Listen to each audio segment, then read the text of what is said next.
Well, good evening. Welcome to the pre-primary candidates event for 2022. I am Gene Chantal, your moderator for the evening and president of the League of Women Voters of the Tiffin area. Before we begin, I have an important announcement. The Ohio Fire Code prohibits smoking in this place of assembly. Please note the location of all exits available to you in the event of a fire or other emergency. So thank you. This forum this evening is being sponsored by the League of Women Voters of the Tiffin area for all persons interested in promoting information which citizens can use in determining how they wish to vote on the May 3rd primary election. Tonight's program is being broadcast on Facebook, live, and will be available in the Tiffin Area League of Women Voters Facebook page. Support from tonight's broadcasting comes through the capabilities of the Tiffin City Schools and Mr. Weber, and we thank you. I do have an announcement from the Board of Elections that they asked us to make, and that the Board of Elections needs substitute poll workers for Election Day. The pay is $120 for the day plus $30 for training. Both Democrats and Republicans are needed. Independents can also serve. So you need to contact the Board of Elections for a substitute. Candidates are not eligible. The ground rules under which we will be operating this evening are that we are interested only in issues, not in personalities. All candidates have been given equal opportunity to participate in this evening's event. Index cards and pencils, if you need them, are available. Cade Row has the cards and pencils.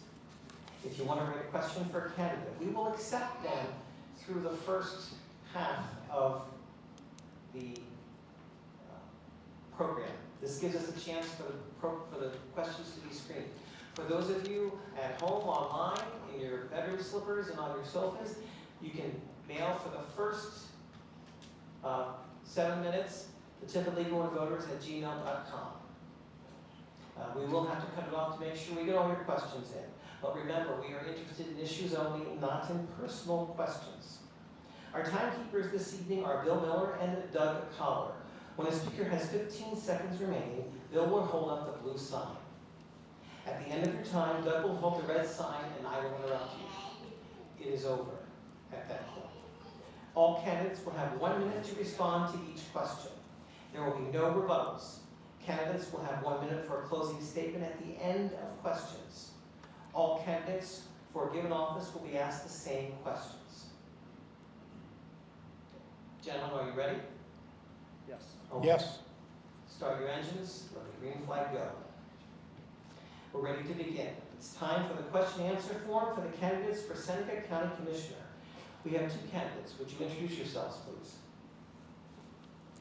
I'm Bill Frankert. Adam Smith. Okay. Well, gentlemen, this is a question on the landfill. Are you in favor of expanding Sunny Farms landfill? If yes, why, and to what degree? If no, why not? We'll start first with William Frank. As far as landfill goes, that I am not in favor of expanding it.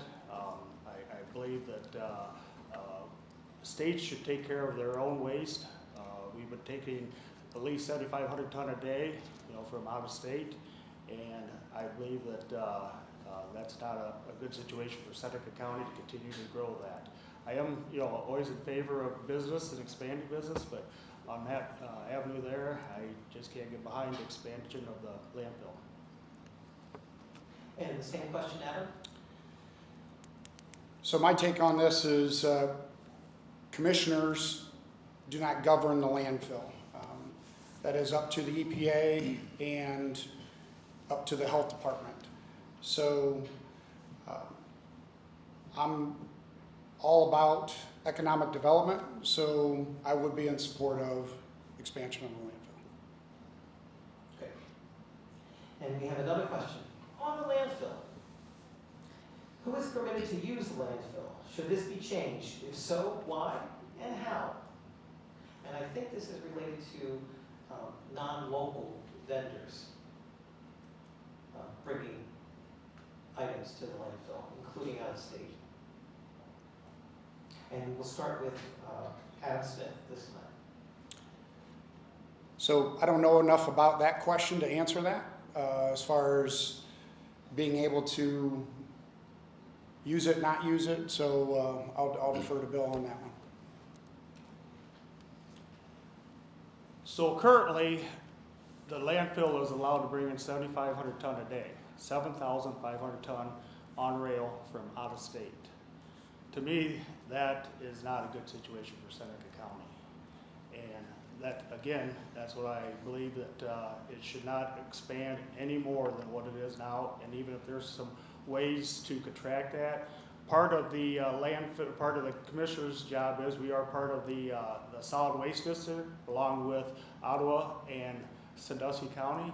So once I'm on the board, with your will, I will evaluate the steps that have been in place, and to see through the host agreement, since we're kind of hosting the landfill, to see if it's really any other scenario we can work out to be able to contract the tonnage coming in.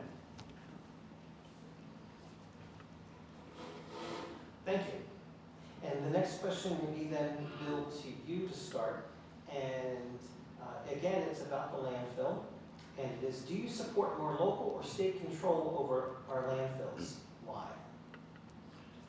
Well, certainly, my experience with the as a township trustee with the wind turbines, that more local control is definitely better than having everything regulated out of Columbus.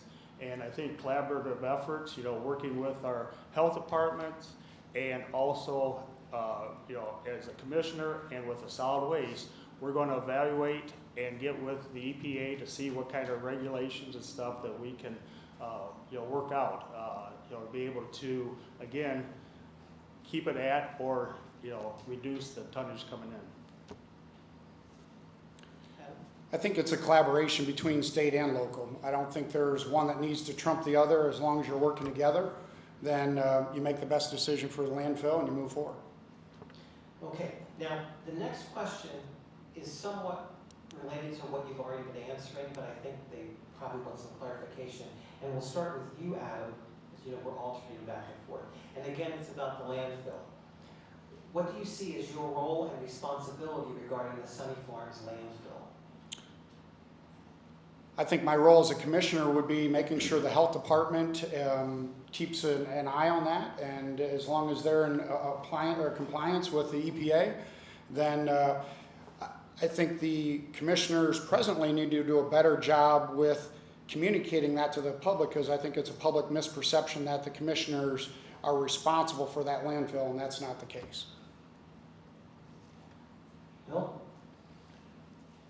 As a commissioner, again, as you sit on the board of the solid waste district, you do have a collaborative effort. And I believe that, again, with the health department, the OSS, the solid waste district, and, with the legislature, that, we need to definitely make sure that there is compliance there as far as the water and also the air that's around there itself needs to be more testing, and just to verify what is there. I mean, if they are in compliance, then, let's, work with them and continue on. But if they're not, that's where we really need to work together to figure out, where everything stands at.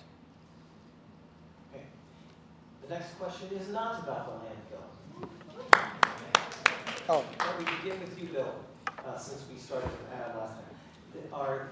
Are there changes you would like to see made on the OSS Solid Waste District Board? Once if I looked at the commissioner, that basically once we'll take and evaluate what is the host agreement. I mean, that's one of the major topics I think we need to evaluate, is what is in the host agreement, since we are hosting the landfill.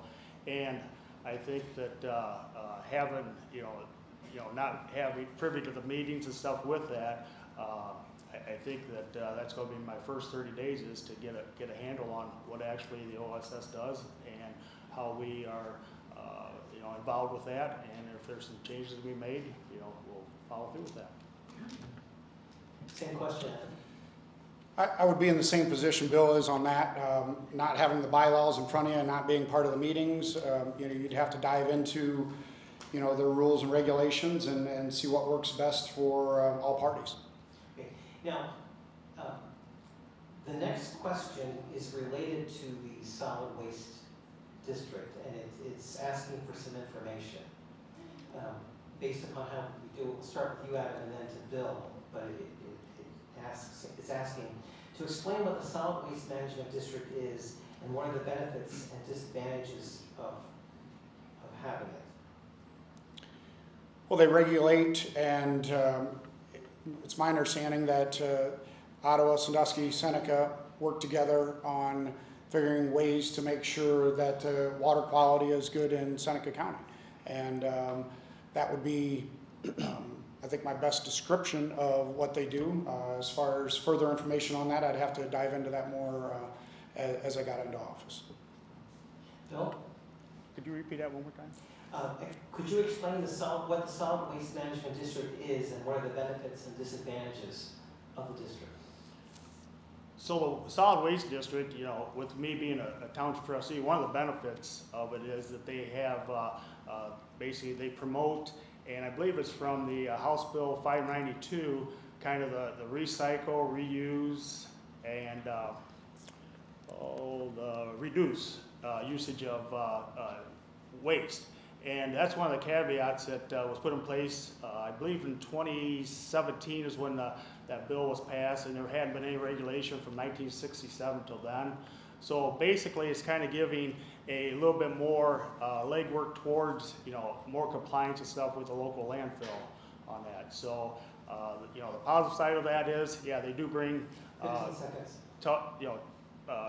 but downstairs out to help recycle, but I still think we need to evaluate what the other side of it is also. Thank you. Okay, the next question is on House Bill 592, and Bill will begin with you. What is House Bill 592, and how does it affect Seneca County? So House Bill 592, just like I explained a little bit ago, it was basically put in place to work with and create solid waste districts across the whole state. And again, since 1967 was the last time there was any regulation, and this was put in place to basically help to keep an eye on the landfills as far as the water leaving there, what kind of air, or not the air leaving there, and also to work with the solid waste districts to help kind of be the caveat to keep an eye on them. Adam? So the great thing about me sitting in front of you here, I've been in this for 4 months, and being brand new to the industry, there are a lot of things that I feel from an experience standpoint I don't have. Is experience everything? I don't think so. I think the passion that I have for our community, the 592, to answer your question, I don't have enough information on that as far as to be able to answer that.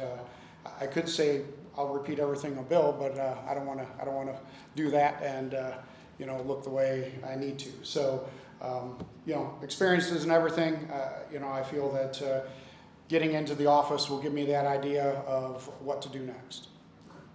So we'll start with you, Adam. The next question is more on philosophy and working outside the party. Given that some local candidates have campaigned as conservative, what specifically does that mean in a local election with local relevance? Will you be able to work with others outside your party for the benefit of all county residents? Absolutely. As far as being conservative, I think you need to be fiscally responsible.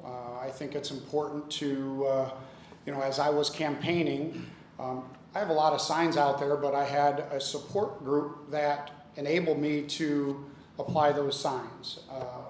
The support that I've gotten, I feel collaboration-wise, I can be with both parties. I can work with Fostoria. I can work with a local mayor, Motts.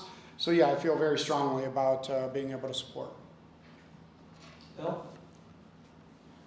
But certainly, I'm able to work outside, the political boundaries. As a township trustee, that's a nonpartisan race. And at the end of the day, when there's issues on the table, to best come to an agreement on that is to leave the politics out of it. We all sit around a table. I've made, many deals sitting around a kitchen table, and whether you're Republican, Democrat, whatever your party you belong to, at the end of the day, you come together and you make a decision. And there's absolutely no reason why, I will not be able to help. I will be able to work with any party that comes, forward. And again, it's about the issues and working collaboratively with you, the residents. All right, thank you. Now, the next two questions are combined. One of them is from the voter guide, which you previously answered, but another one comes from someone here in the audience. So now that the Justice Center is finished, what other projects should the county work on? But the second part is, do you have a list of capital improvements for the county? And we started with Adam. Sorry, this happens all the time. Who started last time? I think you. Okay, Bill, we'll start with you. I have to do at least once in the evening. Yeah, so basically in fact, in the last 2 to 4 weeks, the commissioners have kind of laid out, their long-term plans forward. And, at the top of the list is a new building out there at the egg part of it, where the extension, farm service agency, soil and water, the brick building out there, they're looking about raising that and then putting in a new facility there. And back when I was on the Soil Conservation Board, we moved out to the building from where it used to flood there on Perry Street. So, strong support for that facility there. And I think some of the other projects that they're looking at is to use some of the ARP money to be able to upgrade the buildings, the ventilation, and other long-term projects with that too. So, thank you, Bill. Adam? So I'll repeat, the ag building is an eyesore for sure, so the commissioners have identified that. I feel it's important to look at all county buildings because as commissioners, we saw what happened 10 or 12 years ago with the old courthouse. Previous commissioners didn't take care of it, it dilapidated, and look what we had to do to it. So I think that's very important. I would say on my list for capital would be primarily the building maintenance, and then Seneca County Museum, I think, has done a phenomenal job, but I think continuing to work on that will definitely help bring more people to that area. Still on the similar capital improvements, we'll start with Adam now. Do you see the county having a use for the East Tower? So I was able to tour the East Tower with the owner, and I think it's a beautiful building. I believe that there's questions out there on financially, is it feasible, does it make sense? So there's not enough studies that I'm able to make an assessment of that as far as that goes. The RTA building is the one that they're looking to replace. I know the RTA building right now has it's feasible, it works. It's just one of those eyesores downtown. So to answer your question, I don't think there's enough information out there to be able to make the decision that yes, it makes sense for that to be utilized. Bill?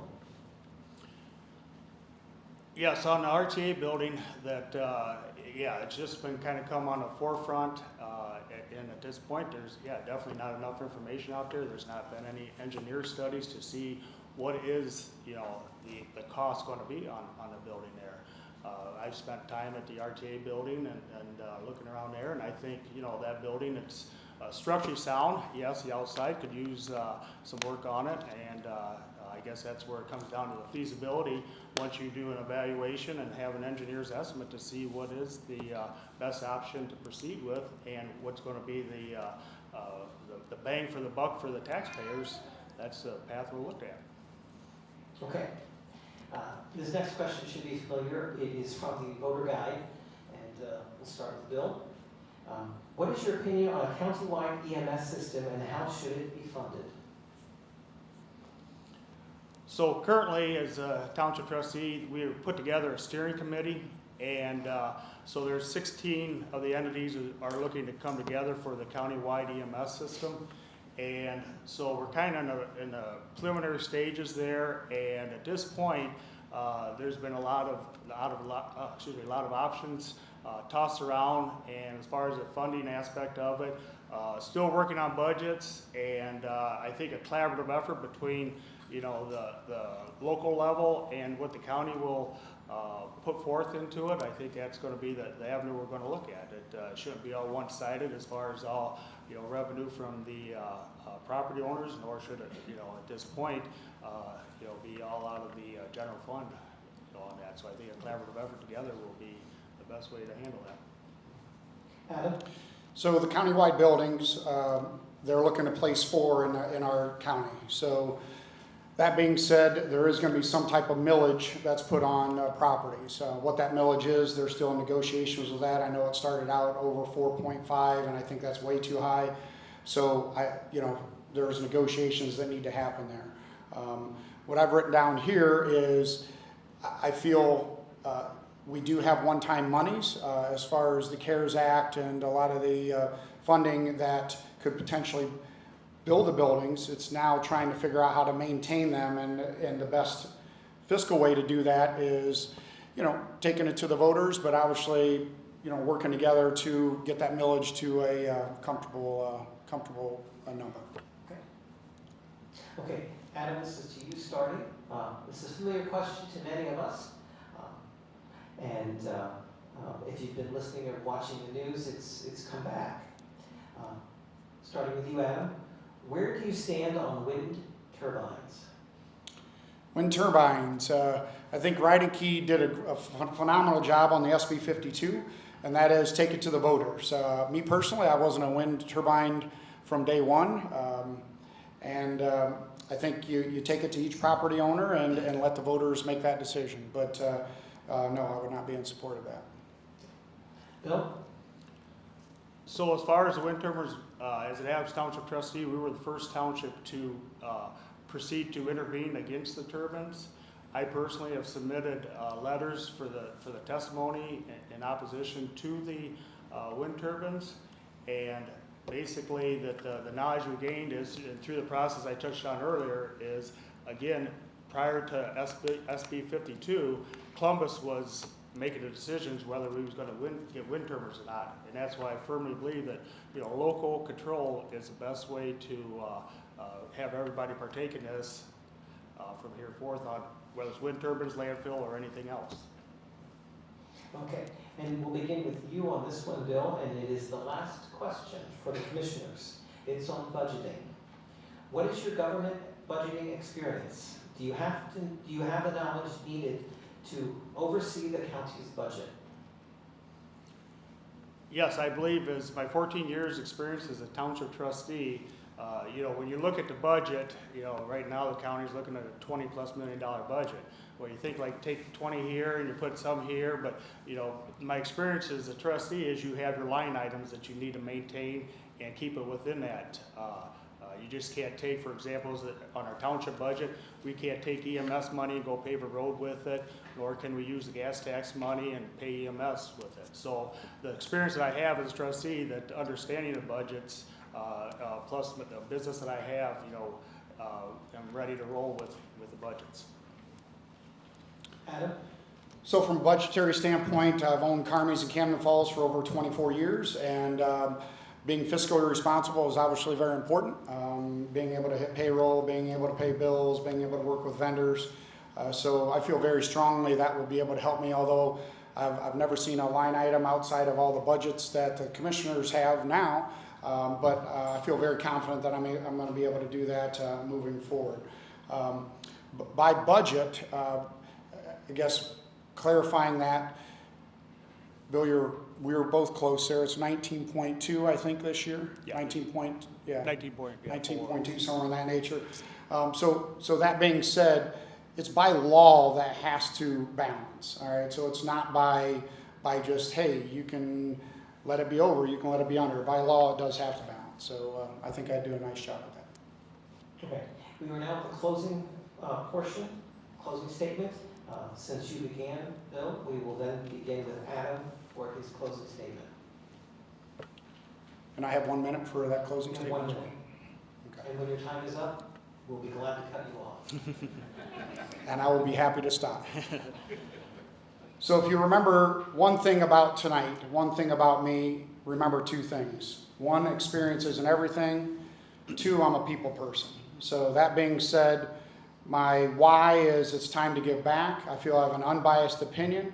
I'm looking forward to being part of a team. And most importantly, I'm coming in with no hidden agenda.